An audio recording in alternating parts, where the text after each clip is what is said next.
This is Heliox, where evidence meets empathy. Independent, moderated, timely, deep, gentle, clinical, global, and community conversations about things that matter. Breathe easy. We go deep and lightly surface the big ideas.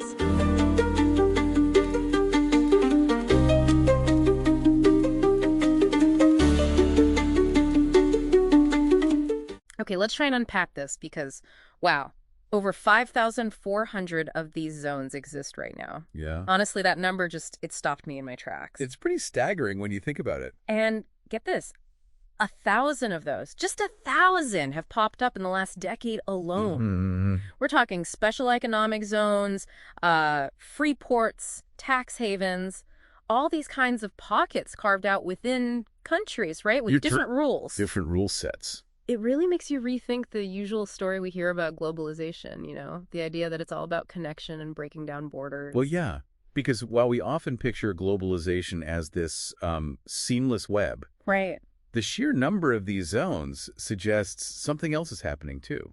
A kind of parallel trend, maybe? A deliberate fragmentation? Fragmentation, yeah, like countries creating exceptions within their own territory. That's a good way to put it. Enclaves. Yeah, enclaves where the usual rules and national regulations are sort of dialed back or maybe even just switched off entirely. Taxes suspended. Maybe environmental rules are looser. It's almost like investors get a special deal, a custom-made legal environment just for them. Almost quasi-extraterritorial in some cases. A bit of a legal gray zone. A gray zone, yeah. Outside the normal reach of national law. And another key thing is just how varied they are. Yeah. The sheer variety is amazing. Right. On one end, you've got your export processing zones, often in developing countries, right? Focused on low-wage manufacturing, sometimes literally ringed by wire. Quite isolated.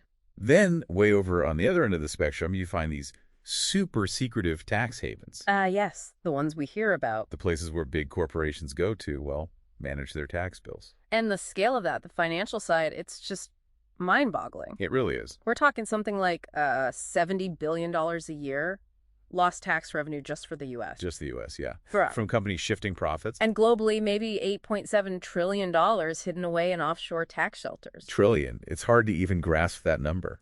Remember Ugland House? That building in the Caymans? Oh, yeah, the one address for thousands of companies. Exactly. Perfectly legal, apparently, but it just shows you the plumbing of global finance. The hidden plumbing. But it raises a really important question. Okay. What's driving this huge expansion? It's clearly not just about tax avoidance anymore. Right. There must be more to it. We're also seeing the rise of these massive logistical zones, huge industrial parks, warehouses. For supply chains. Exactly. Placed strategically for trade flows. And then you have these incredibly ambitious urban projects. Like New Songdo City or Neom? Precisely. Places like Songdo in South Korea, Neom being planned in Saudi Arabia. Yeah. They're basically cities designed from the ground up to operate under their own rules. Almost like city-states within states? Kind of. And even proposals like those innovation zones in Nevada. Where companies could basically run things. Yeah, suggesting their own governance. It feels like a very modern twist on the old company town idea. Okay. And didn't the UK just create some new free ports? They did, yeah. Post-Brexit strategy, duty-free zones. It's all part of this same trend. So, okay. For this deep dive, using the source material we've got, our mission is to really dig into this whole phenomenon. Because these zones, they don't feel like a minor detail, do they? Not at all. They seem like a really significant, maybe even unexpected part of how the world economy and maybe even politics is actually working right now. Right. Where do we even start? The sources seem to point to the 90s as being quite important here. Yeah, the 1990s were definitely pivotal. It's interesting because you had these major unifying events happening. Like the Berlin Wall coming down. Exactly. The wall, the creation of the WTO, the EU expanding, NAFTA, all pushing towards integration. But at the same time? But at the very same time, you saw fragmentation, the Soviet Union breaking up, Yugoslavia. So globalization, right from that period, seems to have had these two forces pulling in different directions. Integration and fragmentation both happening at once. It feels like this fascinating, almost sort of hidden period of experimentation politically and economically. It really does. When Francis Fukuyama wrote about the end of history. Yeah, that famous idea. The main thought was, okay, everyone's heading towards liberal democracy, one big global market. Everything connecting up. But what seems to have actually unfolded or at least also unfolded, was the rise of these new kinds of spaces, these zones, operating alongside nation-states, sometimes maybe even pushing against them. Okay, so connecting that to the bigger picture, Yeah. the sources suggest that for certain people, certain thinkers, Yes. these zones looked really appealing, an alternative, maybe, to the messiness of democracy. That's definitely a thread in the material. Yeah. An alternative to what they saw as inefficient, complex, traditional democratic states, big, unwieldy nation-states. So for these market radicals, as the sources call them, it wasn't just about global trade. It was also about finding or creating places with different rules, like a kind of micro-secessionism? Micro-secessionism, yeah. Or finding the ideal container for capitalism. That's a really interesting phrase used. The ideal container. Yeah. Okay. Tell me more about that. It's like this ongoing search they've been on for decades, really, spanning continents.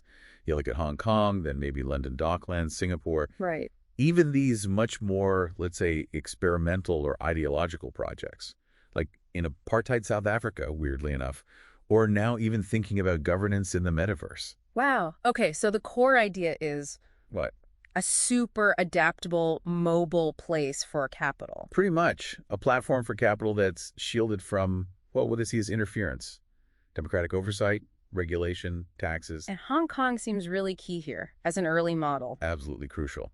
You know, when someone like Peter Thiel talks about a future with thousands of nations. Yeah, I've heard that idea. Seasteading and all that. Right. The sources suggest this isn't just abstract theory. It's almost like a potential blueprint. And Hong Kong, in many ways, provided the original template. How so? I mean, Hong Kong becoming a British colony, that was through the unequal treaties, right? Force, essentially. Exactly. It was this mix of military power, taking territory, and imposing a specific legal system. And looking back, you could see how that foreshadowed a lot of what we see now in economic globalization. These pockets, these enclaves with their own distinct legal and economic rules. And then its economy just took off in the 70s. It was incredible growth. For such a small place, it became this major global exporter, a huge financial center. And that's when Milton Friedman went there. Yeah, filmed his Free to Choose series there with support from conservative foundations. Must have been quite something when the Mont Pelerin Society met there. 1978, yeah. This really influential group of free market thinkers. They're staying in these fancy hotels, looking out over this just booming city. You can see the appeal, this image of pure economic dynamism. Absolutely. But it's important to connect this to the reality on the ground. The Hong Kong they admired, it wasn't actually this pure libertarian paradise they sometimes painted it as. Oh, how so? Well, despite all the free market talk, there was a lot of government involvement. Huge public housing programs, for example, even rent controls. Really? Rent controls, that doesn't sound very Friedmanite. Not at all. And apparently some of the more hardcore members of the Mont Pelerin Society were actually quite bothered by all this state intervention. Ah, okay. But that didn't stop Friedman and others from creating this idea of a portable Hong Kong. Exactly. A simplified, almost idealized version, often conveniently ignoring those less convenient facts. And the goal was to copy it. Yeah, replicated elsewhere. The vision was 2, 3, many Hong Kongs, as a way to essentially bypass the complexities, the politics of established nations. National termination, as one source put it. Wow, okay. So what happened with the handover to China? Because China obviously wanted sovereignty back. Right, the stain of imperialism had to be erased. But they couldn't just kill the golden goose economically. Precisely. Yeah. So their solution was this very pragmatic approach. Experimental gradualism, they called it. Experimental gradualism, meaning? Meaning opening up carefully, creating these special economic zones, or SEZs, starting with Shenzhen right across the border. Ah, Shenzhen, okay. And almost instantly, you saw Hong Kong money, Hong Kong businesses, Hong Kong know-how just flooding into Shenzhen and other zones. A kind of economic fusion. A powerful symbiosis, yeah. And here's the interesting part. Even though political freedoms were deliberately not part of the Hong Kong model being copied, Right. Hong Kong kept topping things like the Heritage Foundation's Index of Economic Freedom. So economic freedom, yes. Political freedom, not required. That was the implication. It really signaled a shift, didn't it? A redefinition of the free world away from free elections and towards free markets. Okay, so this portable Hong Kong idea starts to travel. It does. And a really key example of this transfer, this export of the model, is London's Canary Wharf in the 1980s. Right, the Docklands. I remember seeing pictures of how run down they were before the transformation. Yeah, the source material even mentions the opening scene of that movie, The Long Good Friday. Oh, the gangster film. Yeah, class sets the scene perfectly. Dilapidated docks, ripe for redevelopment. And this redevelopment was directly linked to the Hong Kong idea. Directly. Alan Walters, who was an economic advisor to Thatcher at the time, Okay.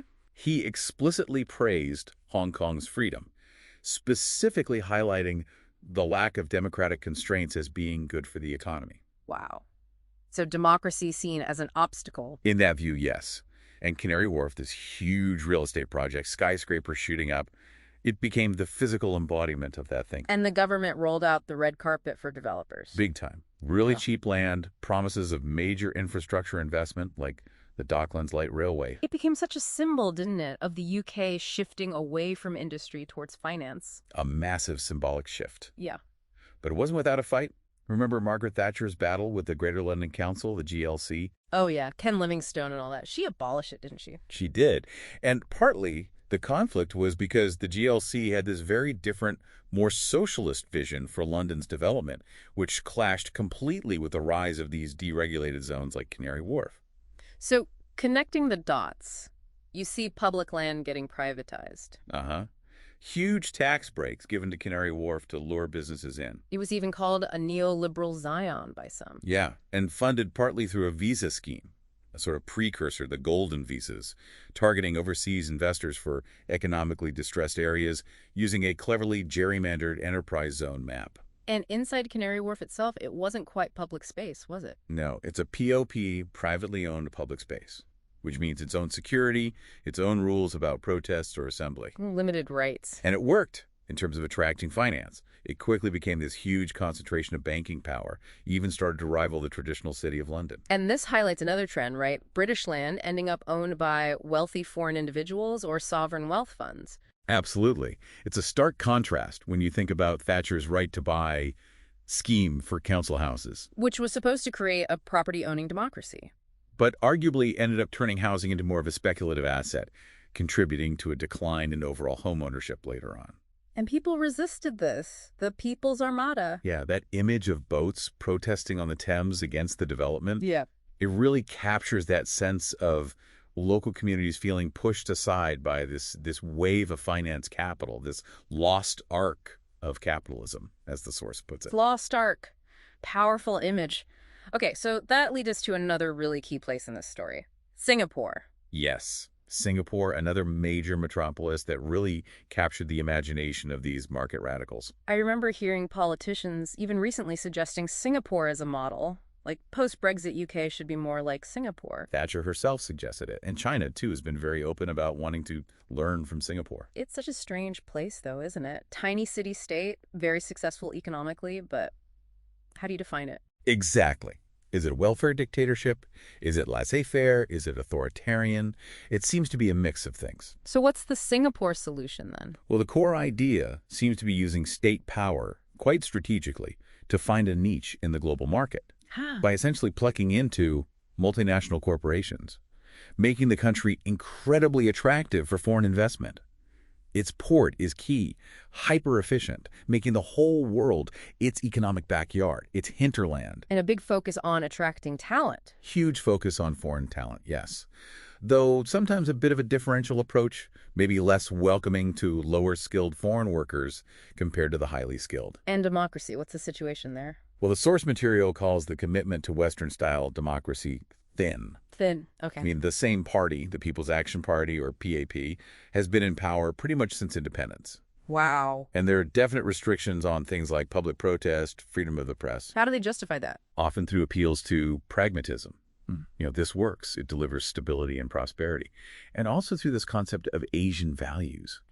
Asian values. I've heard that phrase. What does it mean in this context? It was championed particularly by Lee Kuan Yew, Singapore's longtime leader. It's presented as a kind of reinterpretation of Confucianism, Okay. emphasizing social harmony, respect for authority, community over individual rights, all supposedly geared toward stability and economic growth. And this was used to justify clamping down on dissent. Pretty explicitly, yes. Civil liberties were seen as potentially disruptive, Western indulgence, maybe? Mm. It's interesting because Lee Kuan Yew himself was very Western educated. Right. And China was interested in this model? Very interested, especially after the Tiananmen Square crackdown in 1989. Why then? They were looking for a path forward. They saw the collapse of the Soviet Union. They saw Western pressure for liberalization. Singapore seemed to offer a third way: economic dynamism without Western-style democracy. So market economics, but with tight political control. Exactly. So you had this zone fever inspired by Hong Kong, focused on economics, and then this culture fever, you could call it, fueled by the Singapore model, offering a political and social justification for that kind of path. Okay, this is getting complex. Now, the story also goes into some, well, stranger territory, more explicitly ideological experiments. Yeah, things get, let's say, more fringe in some cases. The source mentions a failed attempt in apartheid South Africa. A libertarian. Bantustan, seriously. It's this guy, yeah. It was an attempt to apply the zone model within that system. That sounds deeply problematic. Absolutely. It's a stark reminder, really. It had zero popular legitimacy. It was totally reliant on the apartheid state for its existence. And libertarians actually saw this as a good experiment. Some did, yeah, as a policy laboratory, often, it seems, ignoring the massive ethical problems and the complete lack of actual freedom for most people living there. It really drives home that point, doesn't it? These zones aren't created in a vacuum. They're always part of a bigger, often messy political reality. Couldn't agree more. And then you get into these more extreme libertarian ideas, like crack up capitalism. Crack up capitalism. Yeah, this paleo-libertarian idea. Murray Rothbard was a big proponent, arguing that secession, breaking up large states, was actually a good thing, a driver of progress. So the end of the Cold War, the Soviet Union dissolving, they saw that as positive. Rothbard called the death of the Soviet state wonderful. The hope among some thinkers was that more secession would basically accelerate reform towards a stripped-down, purer form of capitalism. Like Hans Hermann Hoppe? Hoppe, yeah. He took these ideas further, arguing for small, self-governing territories. But his arguments also veered into justifications for homogenous communities and excluding undesirables. That sounds like it connects to some pretty dark political currents. Unfortunately, yes. Hoppe's work has become influential in some far-right circles. And this idea of breaking away from the nation state, it also shows up in less extreme ways, like gated communities. Right, the idea of soft secession, creating these private enclaves within existing countries, private utopias, as the source calls them. And how did libertarians view these? Just as rich people wanting security? Some saw them as much more than that, as actual experiments in what they called contractual government. Contractual government, meaning what? Meaning governance based on private agreements, where rights and responsibilities, maybe even voting, are tied to owning property. Almost like running a community like a business. Like a real-world test for capitalism without democracy. That seems to be the idea for some, yes. A testing ground. Okay, and then the sources mention people looking even further back to the Middle Ages. Yeah, that's a fascinating twist. Some radical libertarians started looking at historical periods before the rise of the modern nation-state. Why the Middle Ages? They saw it, perhaps selectively, as a time with more decentralized power, with law and order provided more privately, through feudal arrangements or merchant law. Bruce Benson's work is mentioned here. And this ties into that shift towards the San Francisco Bay Area. It does. The kind of intellectual center of gravity for some parts of the neoliberal movement seemed to shift there. You have the Friedmans moving there, Anthony Fisher, who founded think tanks, the Cato Institute moving there. And from that milieu, you see gated communities being framed not just as security measures against barbarian threats, but as these positive experiments in private contractual government. It's almost like historical LARPing, but for real. Live-action role-playing, but with political theory. That's a great way to put it. Historical LARPing as concrete political speculation. And are there actual countries held up as examples? Liechtenstein comes up. Liechtenstein. The tiny place in the Alps. Yeah. Celebrated by some libertarians because it blends this sort of hereditary monarchy, almost autocracy, with elements of direct democracy and very free capital movement.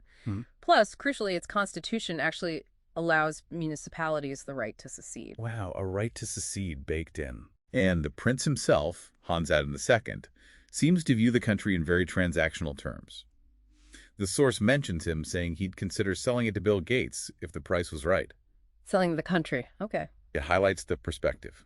And even though it's obviously a tax haven, it gets framed by defenders as this little capitalist underdog fighting against global regulations, with the prince defending bank secrecy. So the ideology behind tax havens isn't just about hiding money, it's this vision of radical decentralization. For some proponents, yes. Radical decentralization with secession always is the ultimate opt-out. Okay, this is taking us towards, well, science fiction almost. Franchise nations, cloud countries. Yeah, the ideas get increasingly detached from traditional geography.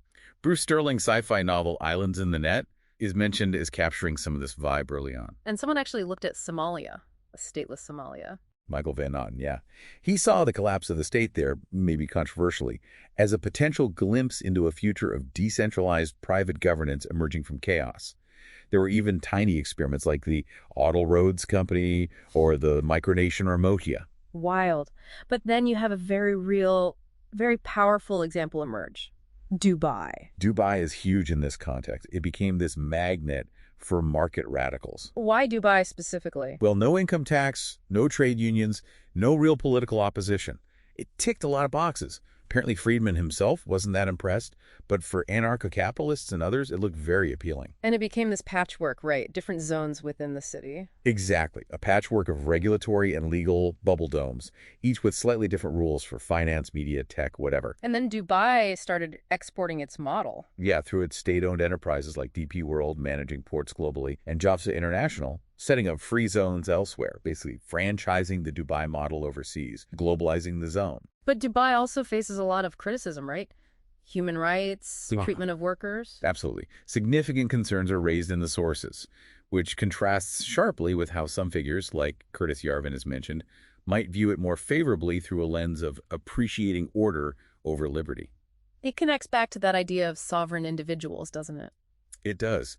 The book by Davidson and Rees-Mogg envisioned wealthy elites escaping the nation-state, using technology, finding refuge in these zones, almost returning to a pre-modern, fragmented political landscape. And now the really futuristic stuff, cloud countries. Balaji Srinivasan's idea, yeah.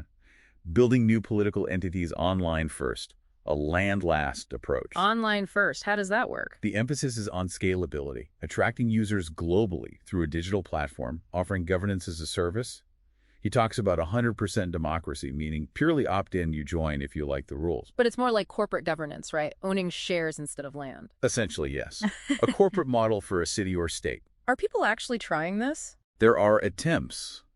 Startup cities like Prospera in Honduras are mentioned, trying to create these zones, often based on libertarian principles, carving out legal autonomy. How's that going? Facing huge challenges.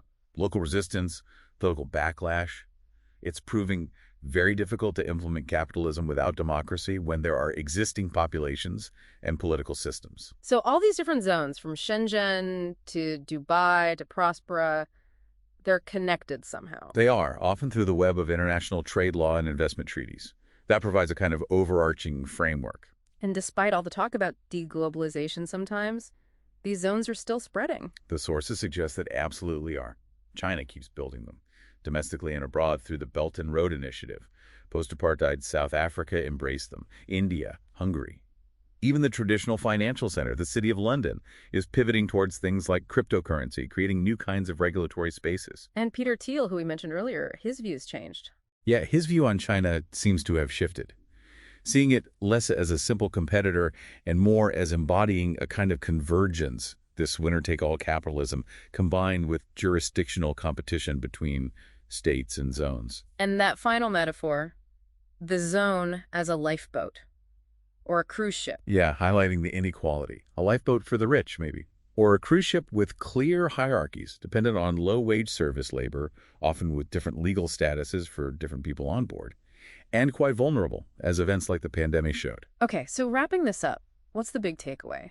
Well, I think a really crucial point, maybe the most important one, is that these zones, no matter how much they talk about escaping the state, they are ultimately tools of the state, creations of existing governments, not genuine escapes from them. Right. They need the state to grant them their special status in the first place. Exactly. And also, there's never really a blank slate. These zones are always built on land where people already live, within existing societies. Which brings us right back to Hong Kong, doesn't it? It really does. All the pro-democracy protests we saw there, it just completely explodes the myth of this quiet, passive, purely economic city-state. People clearly want political self-determination, not just a favorable business environment. So a final thought for our listeners to chew on. Okay, well, as you think about all this, consider this question. As these zones keep multiplying, keep evolving, what does that actually mean long-term for things like national sovereignty, for what it means to be a citizen, for how we even organize ourselves politically and economically? Yeah. Who really benefits from this increasingly fragmented world? And who gets left behind or maybe even trapped within these new borders? It's definitely something worth thinking about. Thanks for listening today. 4 recurring narratives underlie every episode: boundary dissolution, adaptive complexity, embodied knowledge, and quantum-like uncertainty. These aren't just philosophical musings, but frameworks for understanding our modern world. We hope you continue exploring our other podcasts, responding to the content, and checking out our related articles at helioxpodcast.substack.com.